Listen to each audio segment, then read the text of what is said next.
ಓಂ ವಿಶ್ವಸ್ಮೈ ನಮಃ.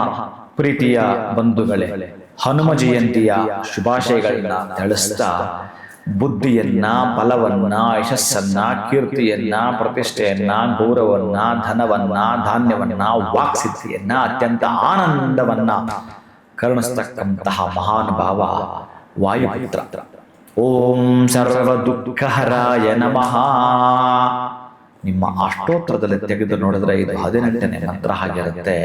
ಆ ಸರ್ವ ದುಃಖಗಳನ್ನು ಕೂಡ ಹರಣ ಮಾಡಿಬಿಡ್ತಾನಂತೆ. ಅಂತ ಹನುಮ ಸಾಧ್ಯವಾದರೆ ನೀವು ಈ ಅಷ್ಟೋತ್ತರವನ್ನು ಇವತ್ತು ಪಡಿಸುವಂಥದ್ದು, ಸಿಂಧೂರವನ್ನ ಮಹಾನ್ ಭಾವನೆಗೆ ನೀವು ಅರ್ಪಣೆ ಮಾಡುವಂಥದ್ದು, ಏನಾದರೂ ಕೇಸರಿ ಬಾತ್ ಈ ತರಹದ ಪದಾರ್ಥಗಳನ್ನು ನಿವೇದನೆ ಮಾಡುವಂಥದ್ದು, ಒಂದಷ್ಟು ಮಂಗಗಳಿಗೆ ಬಾಳೆಹಣ್ಣು ಕೊಡ್ತೀನಿ ಅಂತಂದ್ರೆ ನೀರನ್ನ ಈ ದಿವಸ ಒಂದಷ್ಟು ಪ್ರಾಣಿ ಪಕ್ಷಿಗಳಿಗೆ ದಯವಿಟ್ಟು ಕೊಡ್ತಾ ಬನ್ನಿ. ಚಿತ್ತ ಶುದ್ಧಿ ಅಂಡ್ ವಿತ್ತ ಶುದ್ಧಿ ಖಂಡಿತ ಆಗುವಂಥದ್ದು. ಯಾವುದೋ ಅದೃಷ್ಟದ ಮೇರೆಗೆ ನಿಮ್ಮ ಮನೆಯ ಮುಖ್ಯ ದ್ವಾರವನ್ನ ಪ್ರವೇಶ ಮಾಡುತ್ತೆ ಹಣ. ಯಾವ ರೀತಿಯ ಹಣ ಪ್ರವೇಶ ಮಾಡುತ್ತೆ ಗೊತ್ತಿಲ್ಲ.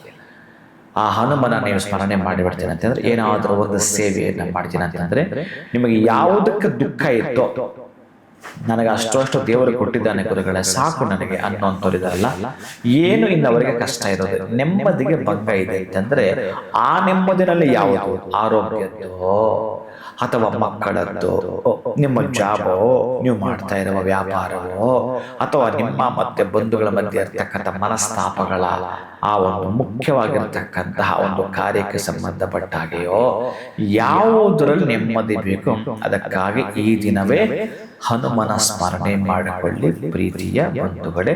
ಇನ್ನೂ ಇವತ್ತಿರತಕ್ಕಂಥ ಹಿಂದೂ ವಾಸರ ಆದ್ದರಿಂದ ಹಾಗೆ ಶಿವನನ್ನೂ ಪೂಜಿಸ್ತಾ ಜೊತೆಗೆ ಇವತ್ತು ಹಾಲು ಯಾರಿಗಾದರೂ ಕೊಡುವಂಥದ್ದು. ಹಾಲು ಕೊಡ್ತೀನಿ ಇವತ್ತು ಅಂತಂದ್ರೆ ಮಕ್ಕಳಾದಿಯಿಂದ ಹಿಡಿದು ವೃದ್ಧರ ತನಕ ಹಾಲು ಕೊಡುವಂಥದ್ದು. ನೀವು ಕೂಡ ಈ ದಿವಸ ಹಾಲನ್ನ ಸೇವನೆ ಮಾಡೋದು. ಅದು ಪ್ರಾತಃ ಕಾಲ ತಗೊಳ್ತಿರೋ, ಮಧ್ಯಾಹ್ನ ತಗೊಳ್ತಿರೋ, ಸಾಯಂಕಾಲ ತಗೊಳ್ತಿರೋ, ಉಗುರು ಬೆಚ್ಚಗೆ ಮಾಡಿ ಅದು ಸ್ವಲ್ಪ ಕೇಸರಿ ಅನ್ನೋದ ಸೇರಿಸ್ತಾ ಸ್ವೀಕಾರ ಮಾಡ್ತಾ ಓಂ ಸರ್ವ ದುಃಖಹರಾಯ ನಮಃ, ಸರ್ವ ದುಃಖಹರಾಯ ನಮಃ ಅಂತ ಹೇಳಿ ಮಂತ್ರವನ್ನು ಹೇಳಿಕೊಳ್ತಾ ಇದ್ದರೆ ಬಹುಶಃ ನಿಮ್ಮ ದೇಹಕ್ಕೆ ಸಂಬಂಧಪಟ್ಟಾಗಿರ್ತಕ್ಕಂತಹ ಬಾಧೆಗಳು, ನಿಮ್ಮ ಯೋಚನೆಗೆ ಸಂಬಂಧಪಟ್ಟ ಬಾಧೆಗಳು ನಿವಾರಣೆ ಮಾಡುತ್ತಾನೆ ಹನುಮನ ಕೃಪೆಯನ್ನು ನೀವು ಪಡೆದುಕೊಳ್ತೀರಿ ನನ್ನ ಪ್ರೀತಿಯ ಬಂಧುಗಳೇ.